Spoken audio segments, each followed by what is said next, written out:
亲爱的朋友们，欢迎来到安康百汇，我是苏婉。今天咱们要聊的这件事，可是关乎无数华人家庭未来命运的大事。你可能已经听说了，关于2026年美国可能落地的一项移民政策调整，网络上流传着各种说法，甚至有人称之为“懂王 2.0 版”新规。消息传得沸沸扬扬，其中最让人心慌的就是现有的绿卡身份会不会受到影响。未来的家庭团聚、职业移民之路会不会被突然收紧？很多人开始担忧自己多年奋斗换来的身份、父母晚年团聚的计划、孩子未来的教育路径，是不是都会充满变数？这种不确定性就像一片乌云笼罩在心头。我知道你们中的每一位，无论是已经通过艰辛努力把父母接来身边团聚，还是自己正在漫长的排期中日日期盼，又或者是已经手握绿卡，在思考是否要迈出申请入籍的那一步，你们所有的规划、投入的情感、对未来的期盼，都与这项政策息息相关。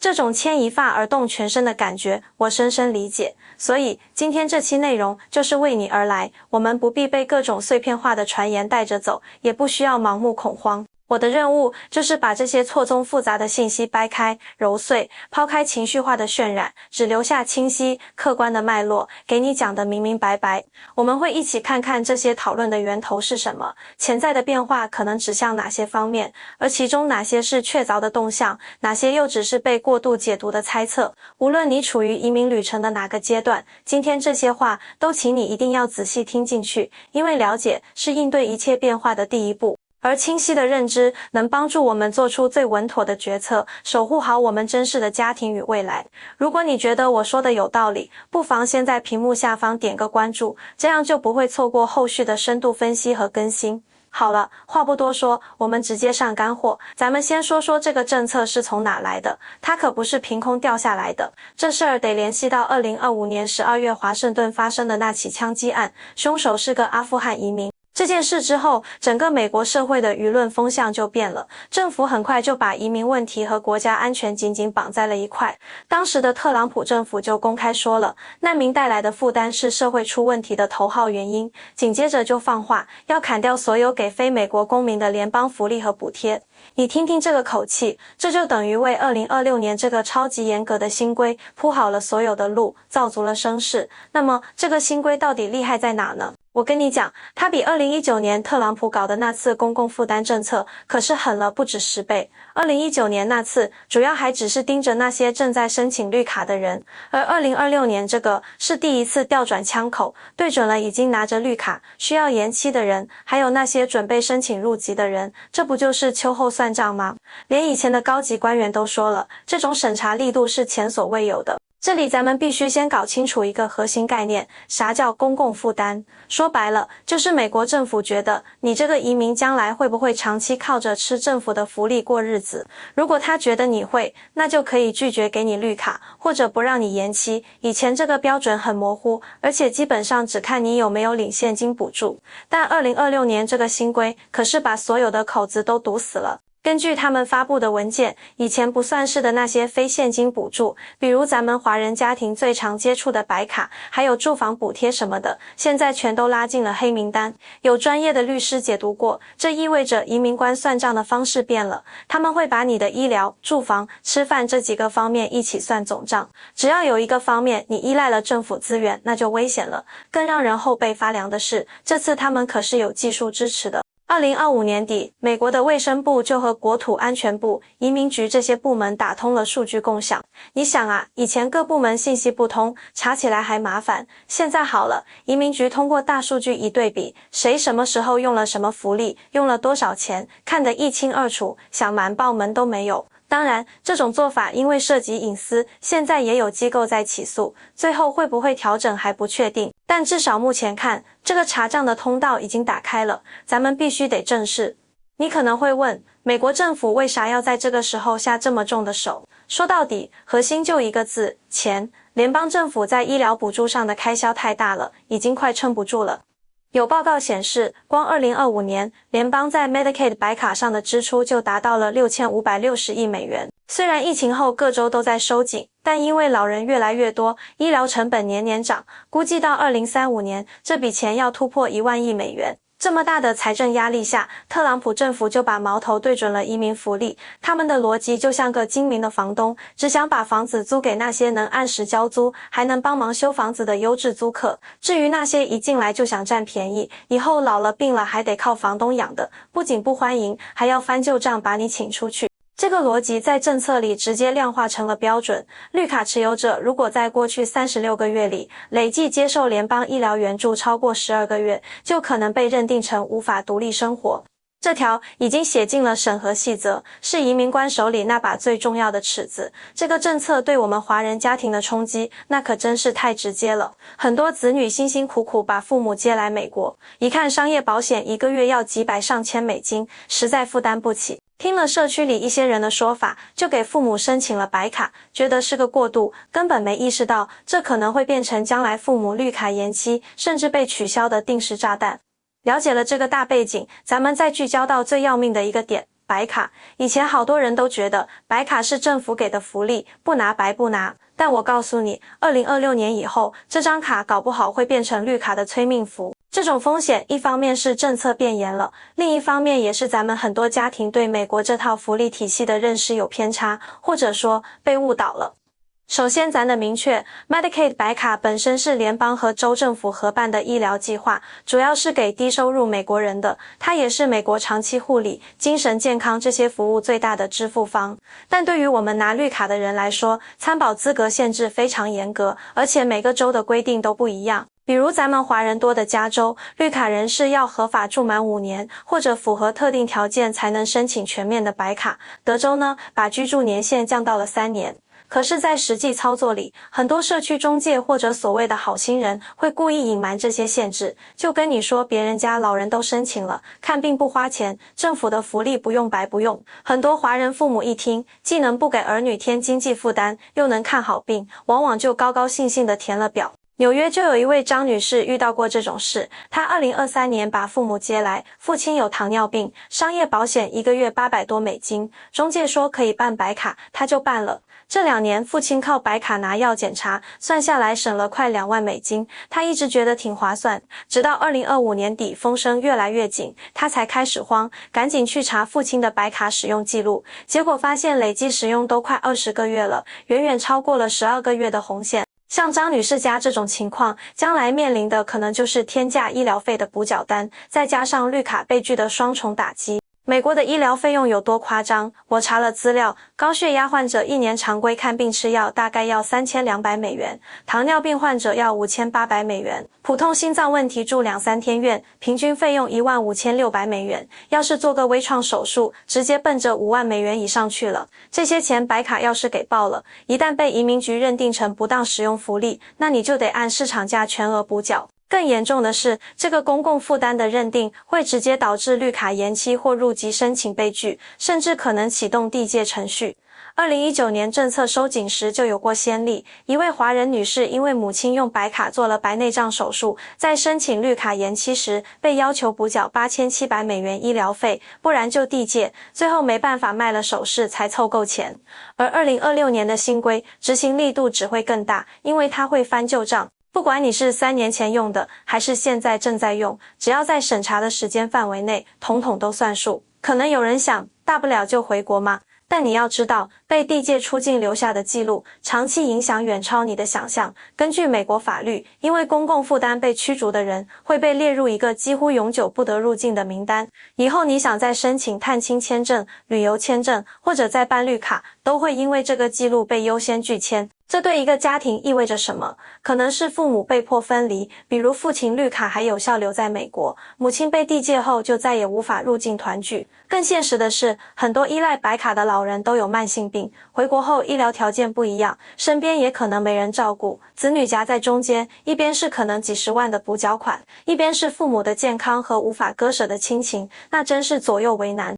这里苏婉必须给大家澄清一个非常重要的误区，不是所有白卡使用都会触发风险。新规里明确说了，紧急医疗服务是被排除在外的。根据法律，如果遇到生命危险，接受的紧急医疗救助不会被算进公共负担的考量。比如老人突然心梗送急诊抢救，用了白卡，这种情况是安全的。但很多中介可不会跟你讲的这么细，他们不管3七21都推荐你申请，这就需要咱们自己多长个心眼，擦亮眼睛分辨清楚。而且2026年新规的影响面远远不止父母这一辈的绿卡持有人，它的冲击波已经震到了年轻的华人家庭，特别是那些拿着 H-1B 工作签证正在申请绿卡的年轻人，还有那些为配偶或孩子申请过福利的家庭。这部分人的风险主要来自于一种错误认知，总觉得孩子是美国公民，他用福利跟我申请绿卡没关系，但新规彻底打破了这个幻想。美国移民局早就公开回应过，审核绿卡申请时会把申请人整个家庭的经济状况作为核心评估因素，就算福利的直接使用者是你那个美国公民身份的孩子，移民官照样会怀疑你作为家庭经济支柱的能力是不是不够。这种审核逻辑在现实中已经显现了。有报告显示，2025年以来 H-1B 转绿卡申请中要求补充材料的数量大幅上升，其中近1/3都是追查家庭福利使用情况的，比如让你解释为什么给老婆申请了 WAC 营养计划，为什么给孩子申请了 CHIP 儿童医疗保险。硅谷有个程序员小赵就撞上了，他28岁 H-1B 签证，年薪12万美金，在硅谷这地方一个人养家其实挺紧巴的。妻子怀孕后没工作，他听说可以申请 WIC 补贴食品，就给妻子办了，还给没出生的孩子提前申请了 CHIP。 以前大家都觉得这是公民孩子应得的福利，没问题，可他递交绿卡申请后不久就收到了移民局的补件通知，要求他提供过去10年的税单，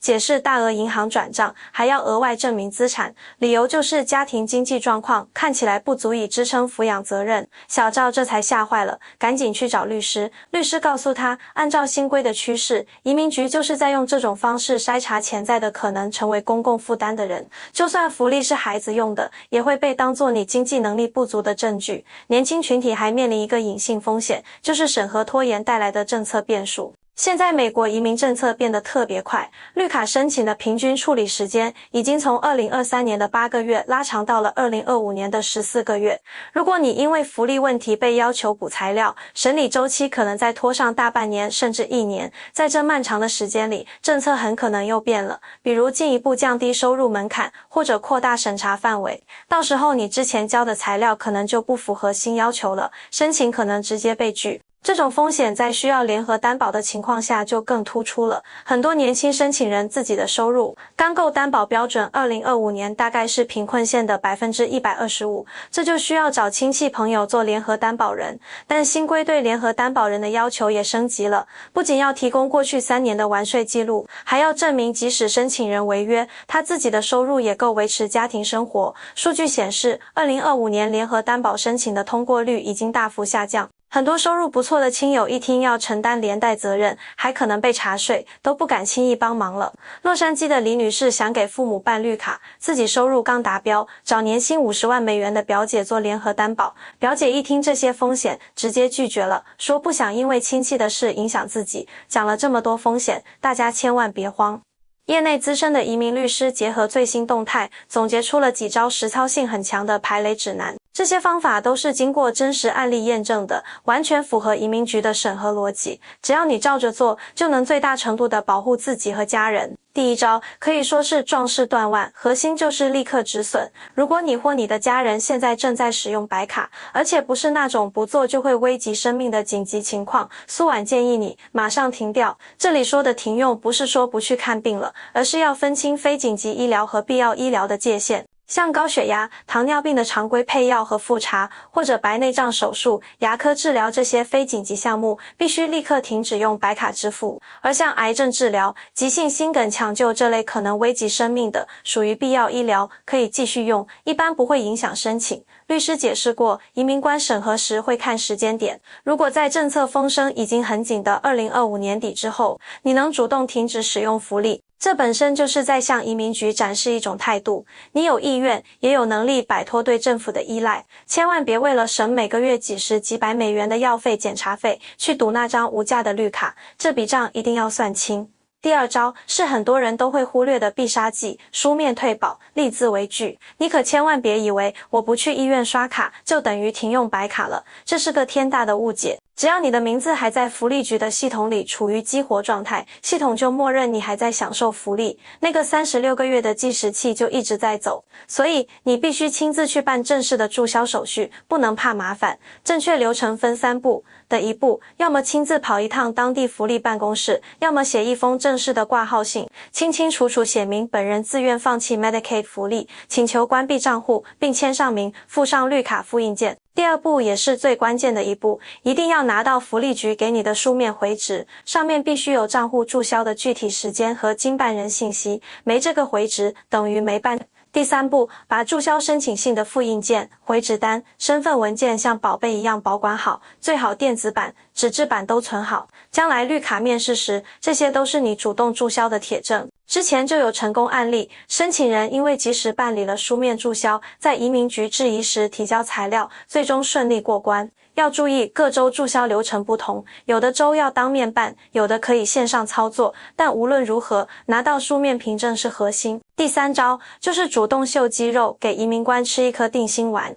新规的核心逻辑不就是怕你没钱，怕你赖上政府吗？那咱们就反其道而行之，千方百计证明自己有钱，或者有赚钱的能力和潜力。对于给父母办绿卡的家庭，作为担保人的子女，税单是关键中的关键。如果你自己的收入刚好过线，或者不太稳定，比如自由职业者，收入波动大，那就一定要找一个强有力的联合担保人。这个担保人要求不低，过去3年收入不低于贫困线的 200%， 自己从没用过任何福利，在美国还得有稳定资产。找这样的人不容易，可能得动用人情，甚至包个红包感谢，但这钱花得值。除了担保人，给父母买一份商业保险也是大大的加分项。虽然比白卡贵，1年可能要3-4千美元，但能覆盖大部分常规医疗。把这份保单放在申请材料的前面，就是一种无声的宣言。我们自己能承担医疗费，不用政府操心，再加上你的银行存款证明、房产证明等，形成一个稳定收入加商业保险加固定资产的3重保障体系，让移民局想不放心都难。第4招是针对那些已经用过白卡或家庭福利的人，就是善用解释性，把过去的记录说清楚。这里的核心是讲故事，不是狡辩，要用合情合理的理由争取移民官的理解。解释性有个固定的逻辑框架，先承认事实，再说清楚当时为什么用了福利，强调特殊情况或认知不足，最后重点证明你现在已经纠正了这个问题，并且有能力独立承担。千万不要写我不知道政策或都是中介骗我的，这种推卸责任的话，只会让移民官反感。举个例子，如果父母因为突发脑溢血用了白卡，解释信里就要写清楚发病时间、情况多危急，刚来美国不熟悉保险，医院社工建议申请救急，当时家庭收入确实负担不起巨额抢救费。然后笔锋一转，说明现在家庭状况已经改善，已经购买了何种商业保险，家庭存款有多少，完全能覆盖未来医疗支出。最后把当时的急诊证明、收入证明、现在的保单、存款证明全部附上，形成完整的证据链。移民局的审核指引里说过，有合理理由的临时性福利使用，并且已经采取了纠正措施的，不会单独作为拒签依据。写好这封解释信，往往能起到扭转局面的作用。除了这些具体操作，应对新规最关键的是心态要转变，拒绝侥幸，重视细节。咱们华人家庭一定要彻底丢掉别人都这么干，应该没事的想法，必须深刻理解现在美国移民政策已经变成了经济审核优先的逻辑。特朗普政府上台后，移民政策基调已经从以前的人道主义接纳，完全转向了经济贡献导向。有政府高官明确说过，联邦福利要优先保障美国公民，资源要留给那些能为美国经济做贡献的移民。在这种导向下，任何想钻福利空子的行为都可能成为审核中的致命伤。这里有2个最常见的误区，苏婉必须再提醒大家。第一个是停用白卡就等于注销了。根据系统规则，白卡账户停用后还会保留18个月的激活状态，只停卡不注销，系统还是把你算作福利享受者，一查一个准。第2个误区是，孩子是美国公民，他用福利不影响我。移民局是把家庭当整体看的，孩子用福利会被视为家庭经济压力大的表现，进而怀疑你作为申请人的立足能力。重视细节，还体现在要把握不同地区的政策差异。美国各州对新规的执行力度不一样，我们可以根据自己的情况合理规划。比如加州、纽约州这些移民友好州已经表示不会主动把本地福利数据交给移民局，还会提供咨询帮助。而德州、佛罗里达这些保守州已经和联邦政府全面共享数据，查得特别严。这种差异直接影响到我们的操作，比如在加州可能可以在线注销白卡，立刻拿到回执，在德州就必须预约跑办公室，还要等1周。这些细节都关系到我们准备材料的效率和完整性，一定要提前查清楚自己所在州的规定，同时要密切关注政策的时效性。2026年新规的最终执行细则预计要到2026年3月才会发布，现在的草案还有调整的可能，所以一定要及时关注移民局官网或像安康百惠这样的可靠信息源，别被小道消息或过时信息误导。除了个人努力，社区互助现在也成了华人应对新规的一股重要力量。对于已经用了福利的家庭，眼下最紧迫的3件事是：一，马上去查家人的福利使用记录，通过官网或当地福利局搞清楚累计用了多久，涉及多少钱，心里有个底。第二，如果条件允许，立刻去办正式的福利注销手续，保管好所有凭证。第三，认真评估自己的经济状况，如果担保收入不够，赶紧着手寻找符合条件的联合担保人，开始准备相关材料。对于还没使用福利的家庭，要提前做好规划，给父母买商业保险时，优先选择能覆盖慢性病治疗的产品。虽然年保费可能要4000多美元，但能管住高血压、糖尿病这些常见病，长远看是值得的。同时，多了解一下社区里的平价医疗资源，万一以后需要，也有个备选。社区互助最大的价值在于信息共享，特别是平价医疗替代方案的交流。这里苏婉要给大家介绍一个好东西——联邦合格健康中心，这是专门为没保险或低收入人群服务的机构，收费是根据你的收入来浮动的滑动费率。比如家庭收入低的，看一次病可能只要20-30美元，药费还能打对折，甚至更多，比完全自费便宜太多了。这类中心在华人聚居区很多，比如旧金山、唐人街、纽约曼哈顿都有，还能提供中文服务，不仅能看病，还能帮你衔接商业保险。此外，一些华人社区自发形成的医疗互助基金也在兴起。大家每月出点小钱，谁家有大的医疗支出，就从基金里帮一把，这成了商业保险之外一个很暖心的补充。最后强调专业咨询优先，面对复杂多变的政策，切勿自行揣测，务必寻找专注移民福利领域的可靠律师协助，其专业服务能显著提升成功率。选择时应考察律师的专业背景与成功案例，警惕低价打包票的不良中介。同时可关注美国华人联合会等组织的公益咨询项目，获取免费指导与模板，以帮助上万个家庭。最后苏婉还要补充一点，特朗普政府的移民政策其实是区别对待的，他们不是要赶走所有移民，而是想吸引所谓的高质量移民。比如他们同时推出了黄金卡、铂金卡这样的投资移民计划，这说明美国政府现在更看重移民的经济贡献能力。所以我们在准备自己的申请时，一定要想方设法突出自己经济独立、不依赖福利、能为社会做贡献的形象，这才是符合当前政策风向的做法。对于那些已经用过白卡的家庭，也请不要过度焦虑，只要从现在开始行动，立刻止损，办好注销，认真准备证明材料，一切都还有很大的回旋余地。移民局的官员也是人，他们会综合评估你的整体情况。只要你能有力地证明自己已经具备，并且未来也将保持经济独立的能力，就不会因为过去的记录而被一棍子打死。总结一下，2026年这个公共负担新规虽然非常严格，但并非无懈可击。核心要记住苏婉今天说的这几点：立即停止非紧急的白卡使用，务必完成书面注销并保留凭证，用收入、保险和资产证明你的经济能力。如果有过往记录，就精心准备一封合情合理的解释信。同时，时刻关注政策动态，善用社区资源，在关键步骤上寻求专业律师的帮助。咱们华人在海外扎根，靠的就是一股韧劲和处处细心的态度。只要我们把该做的细节都做到位，把申请材料准备的扎实又无可挑剔，就没有过不去的坎。最后再叮嘱一句，政策的最终版本可能还会有调整，大家一定要保持关注，有了新变化及时应对。如果你觉得今天安康百惠苏婉分享的这些信息对你有用，也请转发给身边可能正面临同样困扰的朋友或家人。在这种政策变动的风浪里，我们华人社区更要抱团取暖，信息互通，彼此扶持，这样才能更好地守护住我们每一个家庭的安稳与幸福。